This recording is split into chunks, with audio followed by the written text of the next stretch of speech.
আমাক তাৰমানে ৰাতিপুৱাই আমাক কিবা বিজেপিৰ মিটিং থকা বুলি আমাক মাতি লৈ গ'ল বেটাৰী ৰিক্সাবিলাকক মোটামুটি আমাৰ 200 বেটাৰী ৰিক্সা আমি কালেক্ট কৰি পেলাই লৈ গৈছোঁ নি পেলাই আমাক চেফটি চকৰ পৰাই গাঁৱে গাঁৱে এনেকৈ সোমাব দিলে দি পেলাই এনেকৈ মানুহ কালেক্ট কৰি মিটিঙত লৈ গৈছে পইচা আমাক দিবাৰ কথা আছিল 500 কৰি আপোনাৰ খালী গাড়ী কিন্তু পাৰ গাড়ী আমাক 500 কৰি দিম বুলি কৈছিল কিন্তু তাৰে পাছত এটাৰ পাছৰ পৰা আমি এতিয়া 8টা বাজিল কোনো ধৰণৰ আমি খোৱা লোৱা একো ব্যৱস্থা পোৱা নাই আপোনাৰ তাৰে বিনিময়ত আমাক 500 কৰি দিম বুলি কৈছে এটা 8টা বাজিলে 1 টকাও পইচা পোৱা নাই আমি এতিয়া আমি একো উপায় নাপাই আমি তাৰমানে থানালৈ আহিছো আৰু তাৰমানে আমি অজি ছাৰক কৈ ফেলে আমি তাৰমানে ন্যায় বিচাৰিছো আৰু যে আমাৰ প্ৰাপ্ত পইচাখিনি আমি যাতে ঘূৰাই পাওঁ আমি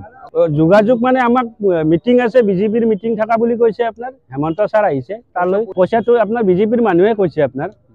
পইচা দিম বুলি আমাক দিগন্ত কলিতা ছাৰে কৈছে থানালৈ যোৱা তোমালোকে তাতে পইচাখিনি আমি কিবা আলোচনা কৰি দি দিম বুলি কৈছে তেওঁলোকে আৰু পলাইছে আৰু তাৰ পৰাই পলাইছে আমাক মিটিঙৰ পৰাই মোবাইলত মাৰি আছো আপোনাৰ সুইচ অফ দেখাই আছে মোবাইলবিলাক দগাঁৱত মিটিং আছিল আপোনাৰ